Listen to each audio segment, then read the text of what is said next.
ಎಲ್ಲರಿಗೂ ನಮಸ್ಕಾರ. ಈ ಒಂದು ಸುಂದರ ಕಾರ್ಯಕ್ರಮಕ್ಕೆ ಬಹಳಷ್ಟು ಸ್ಟೂಡೆಂಟ್ಸ್ ಎಲ್ಲ ಬಂದಿದ್ದೀರಿ. ಇವತ್ತು ನಮಗೆ ಭಾಳ ಖುಷಿ ಆಗ್ತಾ ಇದೆ.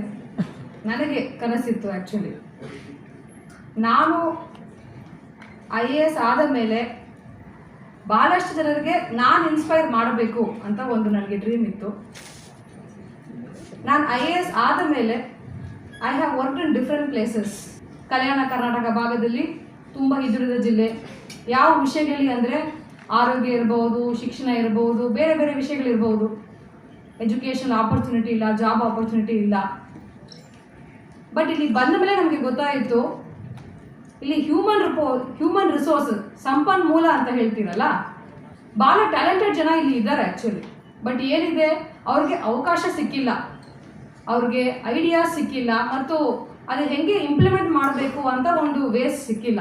ಅಷ್ಟೇ ಬಿಟ್ಟು ಯಾವ ವಿಷಯದಲ್ಲಿ ನಮ್ಮ ಕಲ್ಯಾಣ ಕರ್ನಾಟಕ ಭಾಗ ಹಿಂದುಳಿದ ಅಲ್ಲ. ನಮಗೆ ಅವಕಾಶ ಇಲ್ಲ, ನಮಗೆ ಜಾಸ್ತಿ ತಿಳುವಳಿಕೆ ಸ್ವಲ್ಪ ಕಡಿಮೆ ಇದೆ.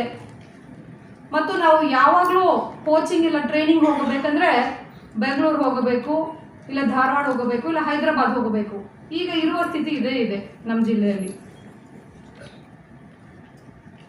ನಾನಂತೂ ಈ ಊರಲ್ಲ, ನಾನು ಹುಟ್ಟಿರೋದು ಚೆನ್ನೈಯಲ್ಲಿ. ಅಲ್ಲಿ ನಾನು ಫಸ್ಟ್ ಟೈಮ್ ನನ್ನ ಅಟೆಂಪ್ಟಲ್ಲಿ IRS IT, Indian revenue service income tax department, ಇದು ನನಗೆ ಸಿಕ್ಕಿರೋದು ಫಸ್ಟ್ ಅಟೆಂಪ್ಟಲ್ಲಿ.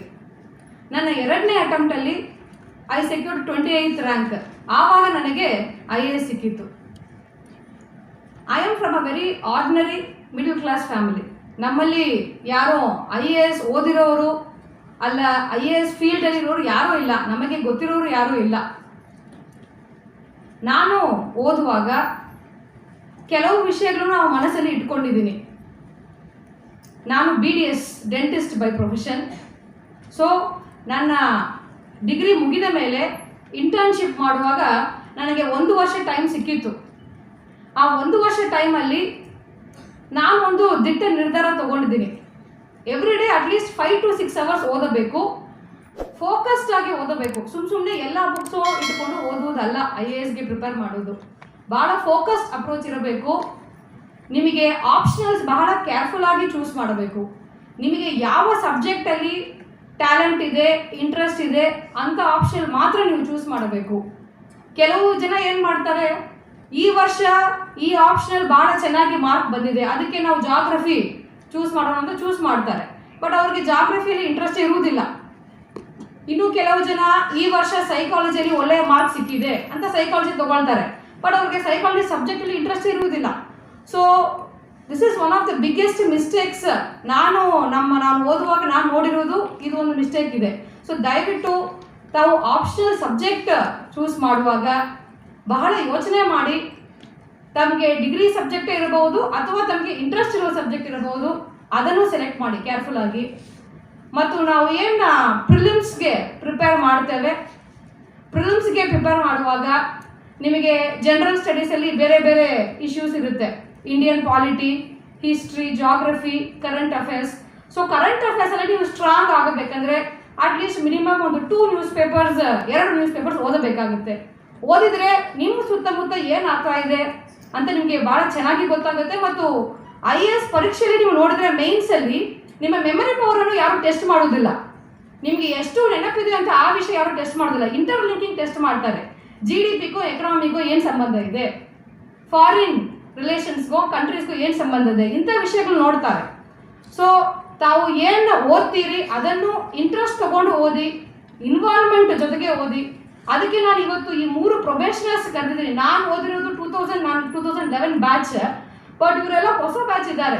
ಸೊ ಇವ್ರಿಗೆ ಏನೀಗ ಹೊಸ ಪ್ರಿಲಿಮ್ಸಲ್ಲಿ CSAT ಅಂತ ಬಂದಿದೆ.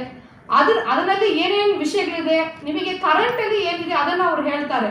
ಈಗ ಪ್ರೆಸೆಂಟ್ ಆಗಿ ಹೆಂಗೆ ಪ್ರಿಪರೇಷನ್ ಮಾಡಬೇಕು ಅಂತ ಹೇಳ್ತಾರೆ.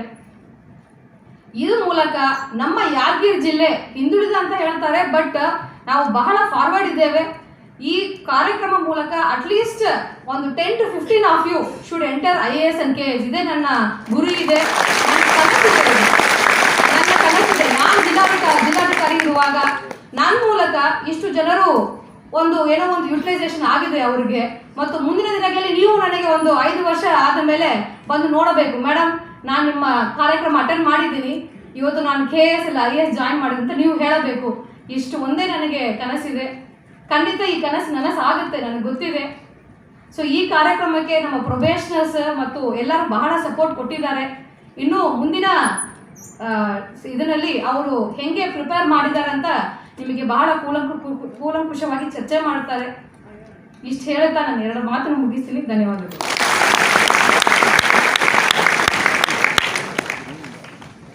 ಈ ಕಾರ್ಯಕ್ರಮದ ಬಗ್ಗೆ ತಮ್ಮ ಅನಿಸಿಕೆಗಳನ್ನು ವ್ಯಕ್ತಪಡಿಸುವುದರ ಜೊತೆಗೆ IAS ಪರೀಕ್ಷಾರ್ಥಿಗಳಿಗೆ ಯಾವ ಥರ ಪ್ರಿಪೇರ್ ಮಾಡಬೇಕು ಅನ್ನೋದು ಕೂಡ ಮಾರ್ಗದರ್ಶನವನ್ನು ನೀಡಿದಂತಹ Shrimati doctor Ragapriya R IAS ಜಿಲ್ಲಾಧಿಕಾರಿಗಳು ಹಾಗೂ ಅಧ್ಯಕ್ಷರು ಜಿಲ್ಲಾ ಕೌಶಲ್ಯ ಮಿಷನ್ ಯಾದಗಿರಿ ಇವರಿಗೆ ಧನ್ಯವಾದಗಳು.